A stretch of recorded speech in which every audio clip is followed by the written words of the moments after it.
Video lecture में हम आपको बताने वाले हैं कि दिवालिया होने की कगार पर इजिप्ट है और उसके लिए मोदी से उसकी कुछ उम्मीदें हैं।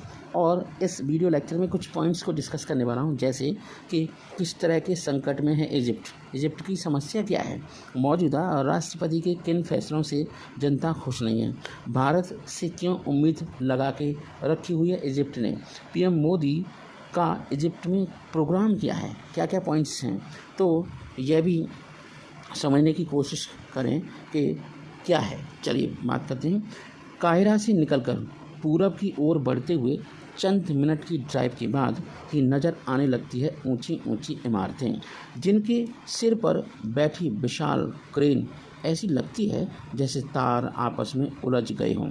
इनमें से सबसे ऊंची इमारत है आइकॉनिक टावर, अभी बन रही है, लेकिन इसने अफ्रीका की सबसे ऊंची बिल्डिंग का खिताब हासिल कर लिया है। इन इमारतों में लगे शीशे और स्टील पर पकड़कर जब सूरज की रोशनी वापस लौटती है तो आंखें चुंधिया जाती हैं।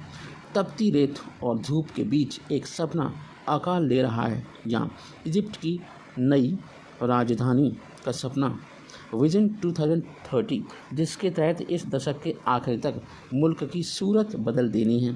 इजिप्ट के राष्ट्रपति अब्देल फतेह अल सीसी, जो इंडिया में 26 जनवरी को एज ए गेस्ट आए थे, का दावा है कि इस काम के लिए इजिप्ट की जनता एक न एक दिन तो उन्हें धन्यवाद कहेगी। ये कहानी थी पुरानी। अब बात करते हैं। नए बन रहे शहरों में हज़ारों अपार्टमेंट खड़े किए जा चुके हैं, हालांकि अभी ज़्यादातर में फिनिशिंग होना बाकी है और फिनिशिंग ही इम्पोर्टेंट होती है। इजिप्ट की विरासत को दिखाई दे रहा होगा।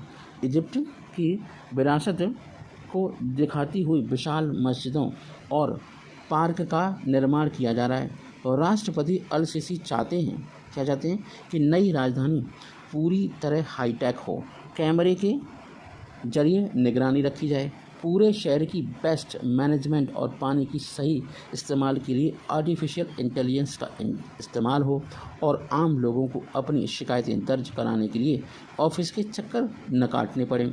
बस एक ऐप से सारी मुश्किलें हल हो जाएं। विचार बहुत अच्छे हैं, पर इसके लिए चाहिए पैसा, मनी, रकम। इस ख्वाहिश को हकीकत में बदलने के लिए हज़ारों लोग दिन रात एक किए हुए हैं, लेकिन जिन लोगों की मेहनत लग रही है इस प्रोजेक्ट में, जिनका पसीना बह रहा है इस प्रोजेक्ट में, वे जानते हैं कि कभी भी इस शानदार इमारत में रहना उनके बस में नहीं होगा। और सही सी बात है, जो इमारत बनाता है कभी उसमें नहीं रहता। यहाँ तक तो ठीक है, वो अपने खुद के घर नहीं बना पाते। राष्ट्रपति अल सीसी का यह ख्वाब आम जन के लिए एक ख्वाब ही रहेगा और वजह ये है आर्थिक संकट, मतलब फिनिशिंग हो ही नहीं पाई, उसके लिए चाहिए पैसा। इजिप्ट उन देशों की कतार में खड़ा हो गया है जहां पर दिवालिया होने का खतरा मंडराने लगा है। ऐसे में राष्ट्रपति अल सीसी के मेगा प्रोजेक्ट को लेकर जनता बहुत खुश नहीं है। 58 अरब डॉलर का यह प्रोजेक्ट उनकी जेब के छेद को और बड़ा कर देगा। केवल यह राजधानी ही नहीं, जिसका नाम भी अभी तक सोचा नहीं जा सका है, और बल्कि किसी दूसरी परियोजनाओं को भी अब चुमने लगी, मतलब और भी परियोजनाएं चल रही हैं, उनमें भी दिक्कत होने लगी। इजिप्ट वासियों को बहुत दिक्कत हो रही है इन परियोजनाओं से, क्योंकि उन्हें चाहिए रोटी, 2 वक्त की रोटी। इनमें स्वेज नहर के समानांतर एक नई नहर का निर्माण करना, नए रेलवे प्रोजेक्ट का निर्माण करना, सैकड़ों नए पुल और फ्लाईओवर्स को बनाना, इनके अलावा करीब 2 दर्जन नए उपनगर बसाने की भी योजना है, जिन पर काम चल रहा है। तो ये चल रहा है इजिप्ट के आसपास। बेहतर इंफ्रास्ट्रक्चर किसी भी देश की तरक्की के लिए ज़रूरी शर्त है, लेकिन इजिप्ट के जो हालात हैं, भूखी है, गरीबी है, उनमें लोगों को पुल और नए शहर से ज़्यादा ज़रूरत है खाने पीने की चीज़ों की। देश में आबादी 10.5 करोड़ है और लगभग 1/3 लोग गरीबी में जी रहे हैं। एक बड़ा मिडिल क्लास वर्ग इजिप्ट के पास, लेकिन अब वह तेज़ी से नीचे की ओर सरक रहा है। कहाँ पर जा रहा है और गरीबी रेखा को छू रहा है, मतलब अब वो पैसे वाले से गरीब बनते चले जा रहे हैं। अल सीसी के कमान संभालने के बाद से ये अल सीसी वही हैं जिन्होंने कश्मीर में जो G20 की बैठक हुई थी उसमें किसी को नहीं भेजा था। इजिप्ट की मुद्रा अपनी कीमत खोती जा रही है।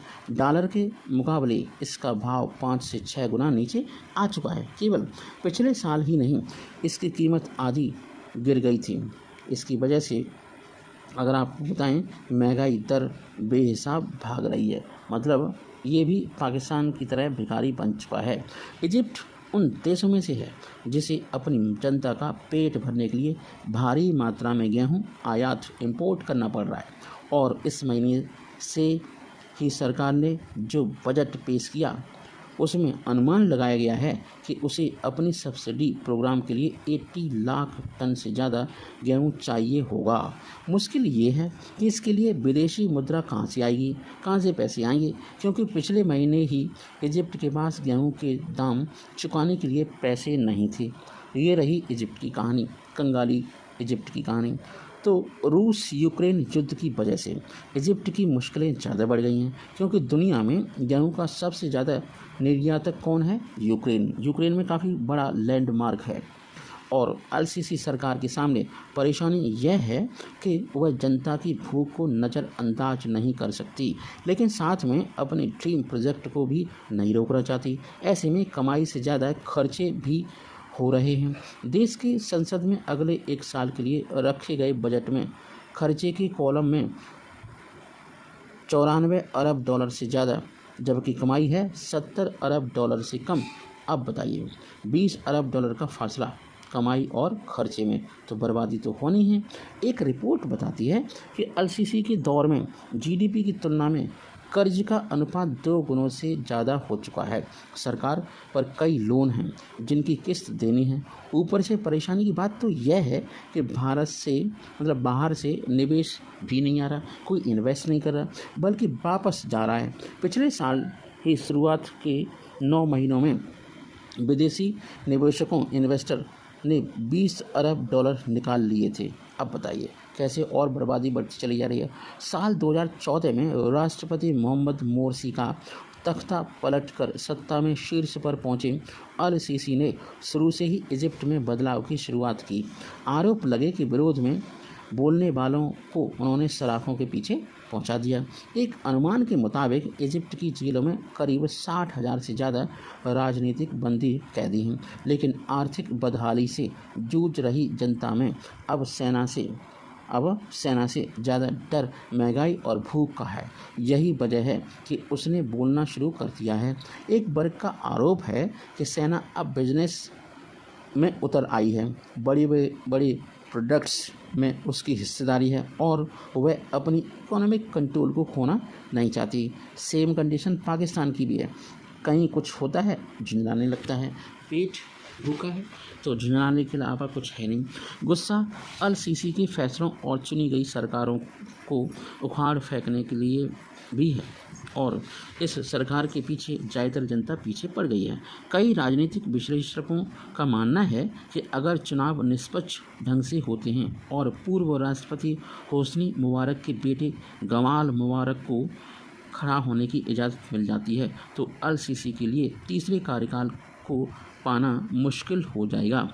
अभी तक इजिप्ट को खाड़ी देशों से आर्थिक मदद मिल रही थी। केवल अल-सीसी के वक्त में ही एक अनुमान के मुताबिक करीब 100 अरब डॉलर की मदद, लोन, अनुदान, सस्ते तेल और दूसरे रूपों में मिल चुकी है, और हालांकि अब इसमें कमी आ रही है। देखो, कोई भिखारी होता है तो थोड़ी बहुत दिन के लिए तो उसे भीख मिल सकती है, फिर कब तक मिलेगी।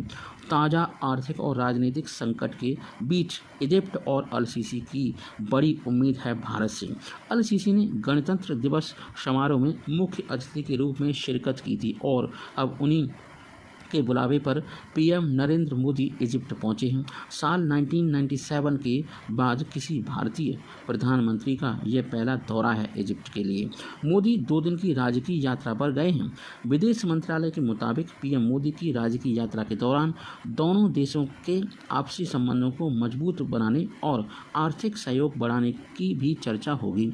इजिप्ट के लिए यह दौरा कितना महत्वपूर्ण है, इसे ऐसे समझ सकते हैं कि अल सीसी ने अपनी कैबिनेट के वरिष्ठ मंत्रियों का एक समूह बनाया है। खास भारत के लिए पीएम मोदी का इस इंडिया यूनिट से मिलने का भी कार्यक्रम है। एक्सपर्ट का मानना है कि इजिप्ट का इस समय भारत की ओर आस भरी नज़रों से देखना बताता है कि पश्चिम एशिया में भारत की भूमिका बढ़ रही है और भारत को बस लपक लेना चाहिए ऐसी अपॉर्चुनिटी। इजिप्ट इस बात को बखूबी समझ रहा है।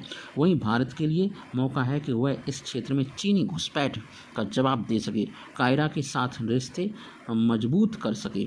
जय हिंद, जय भारत।